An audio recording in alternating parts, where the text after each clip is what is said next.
Hello welcome to me and my world. അപ്പോൾ ഇന്നത്തെ video എന്ന് പറയുന്നത് ഇച്ചിരി സ്പെഷ്യലാണ് എനിക്ക്.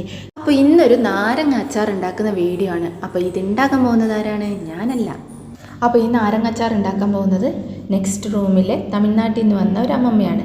അപ്പോൾ അവരുടെ വീട്ടിൽ എങ്ങനെയാണ് ഈ നാരങ്ങ അച്ചാർ ഉണ്ടാക്കുന്നതെന്ന് നമുക്ക് നോക്കാം. അപ്പോൾ തമിഴിൽ നാരങ്ങയ്ക്ക് എലുമച്ചൈ എന്ന് പറയും, അച്ചാറിന് ഊരുകൈ. അപ്പോൾ എലുമച്ചൈ ഊരുകൈ എങ്ങനെയാണ് ഉണ്ടാക്കുന്നതെന്ന് നമുക്ക് നോക്കാം.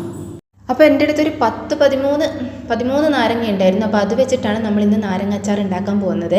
അപ്പോൾ ഒരു നാരങ്ങേനെ ഒരു 6 കഷ്ണത്തോളം ആക്കിയെടുത്തിട്ടുണ്ട്. അപ്പോൾ ചെറുതായിട്ട് അരിയുമ്പോൾ ഇതിൽ ഉപ്പും മുളകും ഒക്കെ നന്നായിട്ട് പിടിക്കും. അപ്പോൾ നമ്മൾ ചെറുതായിട്ട് വേണം എന്ത് ചെയ്യാൻ, നാരങ്ങ അച്ചാർ ഉണ്ടാക്കുമ്പോൾ അത് അരിഞ്ഞെടുക്കാൻ വേണ്ടിയിട്ട്. അപ്പോൾ നാരങ്ങയൊക്കെ നന്നായിട്ട് അരിഞ്ഞെടുത്തിട്ടുണ്ട്. ഇനി അതിലേക്ക് ഉപ്പിടുകയാണ്.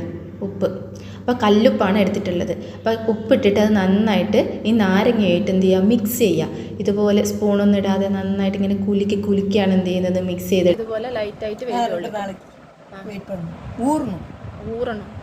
ஊறணும்னு வச்சாலே நல்லா ஊறணும்.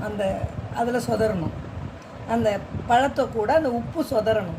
அதனால உப்பு அது நல்லா கூட்டில் வச்சு பார்த்தா புளிப்பும் உப்பும் சரியாக இருக்கும். தொட்டு நக்கி பார்த்தா உப்பும் പുളിപ്പും ഒന്നാ இருக்கும்.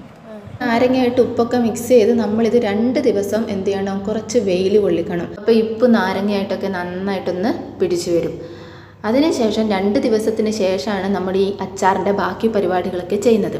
അപ്പോൾ ഇതിലേക്കൊരു 2 ടീസ്പൂണ് മുളക് പൊടി ചേർത്തിട്ടുണ്ട്. നമ്മുടെ എരിവിനനുസരിച്ചിട്ടാണ് മുളക് പൊടി ചേർക്കേണ്ടത്.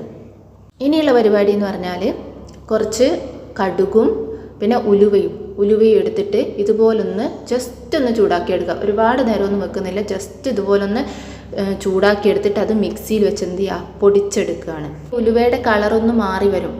എന്നിട്ടാണ് നമ്മൾ എന്ത് ചെയ്യുന്നത്, ഇത് മിക്സിയിലിട്ട് പൊടിച്ചെടുക്കുന്നത്. അടുത്ത പരിപാടി എന്ന് പറയുന്നത് കുറച്ച് നല്ലെണ്ണ എടുത്തിട്ടുണ്ട്. അപ്പം നല്ലെണ്ണയിലാണ് നമ്മൾ ഈ അച്ചാർ ചെയ്യുന്നത്. എൻ്റെ അടുത്ത് കുറച്ച് നാരങ്ങ മാത്രം ഉള്ളതിനാൽ കുറച്ച് നല്ലെണ്ണ മാത്രമേ എടുക്കുന്നുള്ളൂ. അപ്പോൾ ഇത്രയും നല്ലെണ്ണ എടുത്തിട്ടുണ്ട്. അതിലേക്ക് കടുകും ഉഴുന്നുമാണ് ഇപ്പോൾ ചേർത്തിട്ടുള്ളത്. കടുകും ഉഴുന്നും പിന്നെ കുറച്ച് കായപ്പൊടിയും കൂടെ ചേർക്കുന്നുണ്ട്. ഇനി ഇതിലേക്ക് നമ്മൾ നേരത്തെ പൊടിച്ച് വെച്ച ഉലുവയും കടുകുമില്ലേ, അത് ആഡ് ചെയ്തു. എന്നിട്ട് ഇപ്പം നമ്മൾ നല്ലെണ്ണയിലേക്ക് ഇട്ട കടുകും ഉഴുന്നും പിന്നെ കായപ്പൊടിയും അതും കൂടെ ഇതിലേക്ക് മിക്സ് ചെയ്തിട്ട് ഇതെന്ത് ചെയ്യുക, ഇനി ഇളക്കാൻ പോവുകയാണ്. നന്നായിട്ട് ഇങ്ങനെ ഇളക്കിക്കൊണ്ടിരിക്കുക.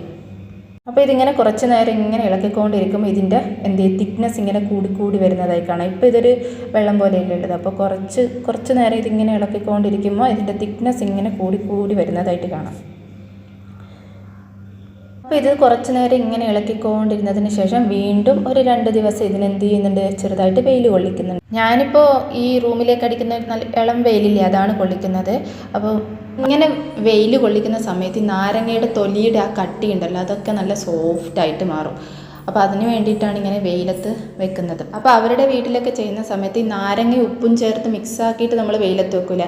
ആ സമയത്ത് തന്നെ ഒരാഴ്ചയൊക്കെ വെച്ച് ഇത് സോഫ്റ്റാക്കി എടുത്തതിന് ശേഷമാണ് ഈ മിക്സിംഗ് ഒക്കെ ചെയ്യുന്നത്. അപ്പോൾ നമ്മുടെ അച്ചാറൊക്കെ നന്നായിട്ട് റെഡിയായിട്ട് വന്നിട്ടുണ്ട്. അപ്പോൾ അച്ചാറിട്ട് കുപ്പിയിൽ അടച്ച് വെച്ചതിന് ശേഷമാണ് ഞാൻ ഈ വീഡിയോ എഡിറ്റ് ചെയ്യുന്നത്. അപ്പോൾ അച്ചാർ സൂപ്പറായിരുന്നു. അപ്പോൾ എല്ലാവരും ഒന്ന് ട്രൈ ചെയ്ത് നോക്കാം. അപ്പോൾ വീഡിയോ ഇഷ്ടമായിട്ടുണ്ടെങ്കിൽ ലൈക്ക് ചെയ്യാനും സബ്സ്ക്രൈബ് ചെയ്യാനും മറക്കല്ലേ. അപ്പോൾ ബൈ.